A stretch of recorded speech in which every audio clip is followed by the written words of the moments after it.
And public. Man, this PlayStation Month thing went really well. Have to definitely do it again next November. And I mean, with so many great games like Uncharted 4, Bloodborne, The Order, and all the unannounced PlayStation games, I'm sure I'm gonna have a bunch of PlayStation exclusives to talk about this year. Surely. Oh, crap. The Order sucks. A lot. Well, it's only a speed bump. I mean, we still got Bloodborne and Uncharted to look forward to this year. I mean, Uncharted 4 looks amazing. It's gonna beat any game that goes up against it. As long as we got that, we're golden.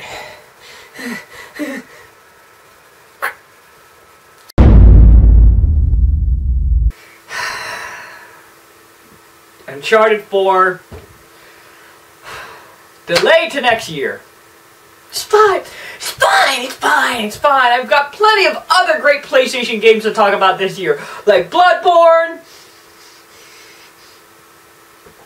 and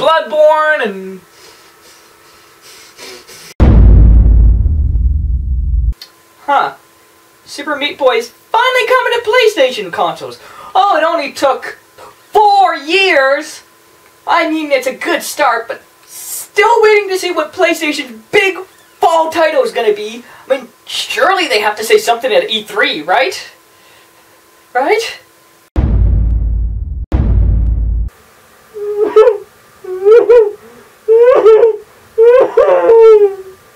Hello, I am Viral Vinnie. I infect the internet with more useless opinions. Now, as hard as this may be to believe, I really don't consider myself too much of a fanboy. I mean, once you see real boobs, it kind of forces you to grow up. Thank you, old lady Jenkins. But I mean, it's fun every now and again to compare what exclusives each console has. I mean, Nintendo has Mario, Xbox has Halo and Gears of War, PC has endless parades of dating simulators, and PlayStation, I mean, we've got Uncharted, Sly Cooper, Infamous, Twisted Metal, Little Big Planet, just to name a few. But part of the reason we have so many great, awesome exclusives is because during the PS3 generation, the console was very hard to develop for. So often our version was the worst version. So the only thing we had to defend our console was all these awesome exclusive titles. And then the PS4 came out. Now a lot of people like to speculate as to why so many people have jumped ship. But the fact is the PS4 is outselling the Xbox One 2-to-1. Do you get it? Do you get it? Xbox One? Do you get it? Oh, fuck you, I hate puns. Now part of the reason why the PlayStation 4 is selling so well is that a lot of former Xbox fans have jumped ship and now they're on PlayStation. Now you think that'd be awesome. All these former Xbox fans get to enjoy all the great franchises PlayStation has to offer. But things have been lacking, to be polite. Lacking? There's 3 freaking games this year. I've seen more action at a Korean massage parlor in Alaska, run by small dogs that ran out of napkins. So a lot of you may be saying, well, Sony's just being lazy or they're being cheap. But here's the thing. Because the PS4 is selling so well, it actually makes less sense for Sony to be spending their own money making games when everybody else in the planet is rushing to have their game on the PS4 because it has the biggest share of the market right now. As you can clearly see, this one's bullshit goes down and its boner goes up and something profits. Okay, I know this is a lot to cover at first. Let's start with the basics. What are console exclusives? Whoa, next we'll tell them how to wipe their ass, we will! And then we'll tell them about the sun is fucking bright. To put simply, console manufacturers will often spend their own money to make sure that a game only appears on their console in order to incentivize people to play that specific console. For example, this has led to many classic rivalries, such as Mario vs. Sonic. And, I mean, we all know who won that fight.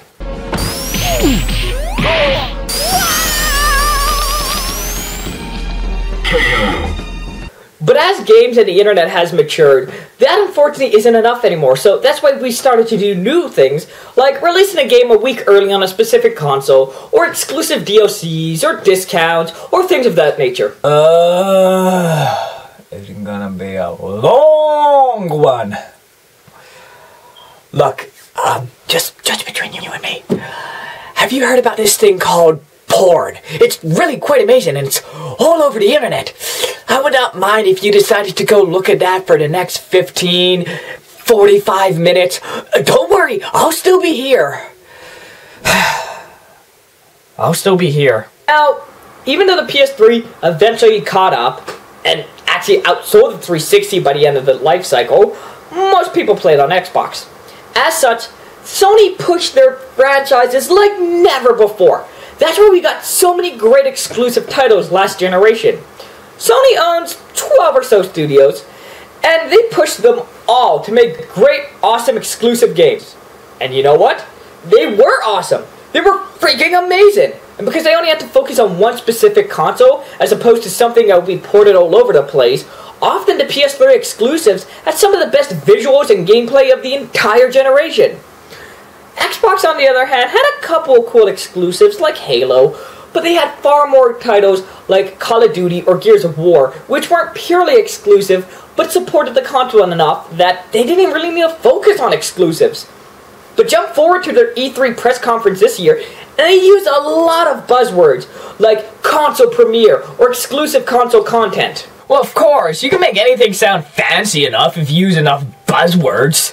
Oh, that's not a tire, it's a reinforced, flexible, rubber-based tubular device. That's not a fork, it's an advanced nutritional transportation implement. That's just a taco. Even Nintendo has a far stronger exclusive offering this year with games like Codename Steam, Kirby and the Rainbow Curse, Xenoblade Chronicles 3D, Majora's Mask 3DS, Super Mario Maker, Splatoon, Yoshi Woolly World, Mario Party 10, Legend of Zelda Triforce Heroes, Animal Crossing Happy Home Designer, Chippy Robo Zip Blast, Fatal Frame, Yokai Watch, Mario Tennis Ultra Smash, Animal Crossing Amiibo Festival, and Xenoblade Chronicle X. But again, we have to remember Nintendo is in third, and they are vastly behind the other two, so they need as much help as they can to catch up. So as I stated before, while this sucks for PlayStation gamers, really, Sony has very little reason or even desire to do it because everyone in the planet is rushing to have their game associated with their top-selling console. Hell, a lot of games like Destiny, Star Wars Battlefront, Guitar Hero Live, and even Call of Duty are mostly associated with PS4 this time around. Hell, in the case of Call of Duty, PS4 players will be getting the map packs long before Xbox players even get the chance. Which is a normal practice, but in reverse. For the past 8 years, Activision and Xbox have been sweeping up all the money together. But now that PS4 is a hot shit, Activision dropped Xbox like a pile of bricks. Wait a minute, are you saying a heartless corporation with no emotional ties to anyone is simply driven by where they can make the most money? You're just being a silly Billy. Next you're gonna say that the government lies to us. Sony has also done a lot of small things to help people associate a certain franchise with PlayStation, such as all the limited edition bundles they've done recently. This year saw the release of an Arkham Knight bundle, Star Wars Battlefront, Destiny the Taken King, Call of Duty Black Ops 3, Taco Bell was given away a gold PS4, and last year had a frozen PS4. Wait, what? They did what? Where could one possibly acquire one for a friend of mine? Now, to be fair, 2014 didn't have a big holiday exclusive title either. But this will be the second Christmas season in a row. Sony is making a clear stance by this, showing they don't need a holiday title. Which leads me to my original point. Do console exclusives even matter anymore? Woo! Yeah, we did it! Yeah, way to go, everybody! Way to go! Oh my, this is so unexpected. What did we do exactly? This is seriously the longest intro in the history of ever! Woo! Yeah! Party it up, man! Party it up! So back in the day, exclusive games meant a lot more. But nowadays, it's less about what games each console has and more all the different things it can do. PlayStation lets you listen to Spotify. Xbox is able to connect to Windows 10. Wii U is the virtual console. It's become less about what type of gamer you are and more who you are as a person. PlayStation from day one has been marketed as a hardcore gaming device, while Xbox, on the other hand, has been marketed as an all-in-one media device. This has become even more evident when you look into the future, because Sony is spending a lot of money on VR, while Microsoft, on the other hand, is more focused on making Windows 10 perfectly seamless so that you can use it on everything from cell phones, to laptops, to tablets, to game consoles.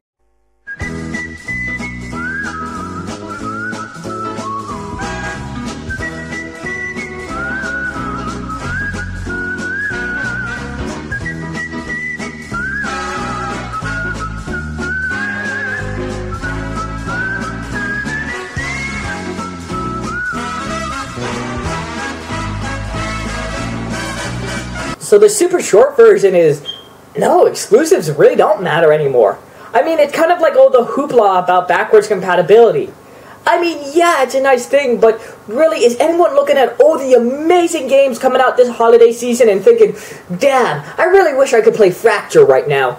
Psst, by the way, you should totally play this game. It's totally not horrible. So until we get to the day of a one-console future, console exclusives will always exist, though we may get less and less of them, which kind of sucks. But the upside is, because they don't have to be the lone pillars holding up consoles anymore, when we do get those games, they can be much more creative and much more original. Look at the recently announced game Horizon Zero Dawn. This comes from the same people who have made all of the Killzone games. Now, the only reason Killzone exists is as a response to Halo. Like, literally, they've been quoted as saying, "Fuck Xbox, Killzone is totes better than Halo. Suck my nuggies." I may have paraphrased a bit there, but the point is, the only reason the Killzone franchise exists was so that PlayStation could have its own FPS franchise. But now that console exclusives don't matter as much anymore, they're allowed to do this totally weird and unique game. Yeah, I really did not, I didn't see that coming. If you told me the guys who made Killzone's next game would be a post-apocalyptic game where you play as this girl, a hunter, who fights robot animals that you can shoot the limbs off and uses those limbs as a machine gun, I'd call you a liar. I'd also call you sexy, but, I have a drinking problem, so... So, while it may suck that we may be getting less, I thought this was the perfect thing to cover during PlayStation Month, because this month isn't about the best games or the best controller. It's about what makes PlayStation as a brand amazing overall, exclusive games being one part of that. And true, we may never get the golden age of the PS2 where we had so many great franchises like Jak and Daxter, Sly Cooper, Ratchet and Clank, God of War, Killzone, and so many, many more, but that doesn't mean it's dead altogether. Games like Tearaway and Fat Princess are still keeping the spirit alive, and nowadays, when we do get a console exclusive game, it doesn't have to be this big, massive title just there to sell the console. It just has to focus on being an awesome game first and foremost. I'm Viral Vinnie, finally infecting the internet with more useless opinions. And if you excuse me, I have to get into an argument with an 8-year-old about how Gears of War sucks. Timmy? Timmy?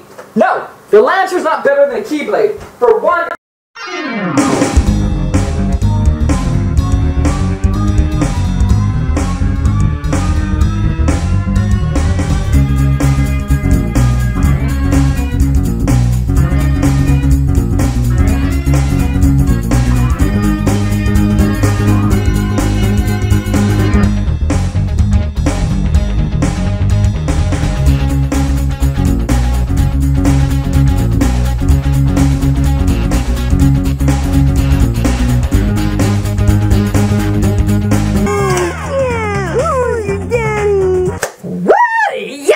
We did it!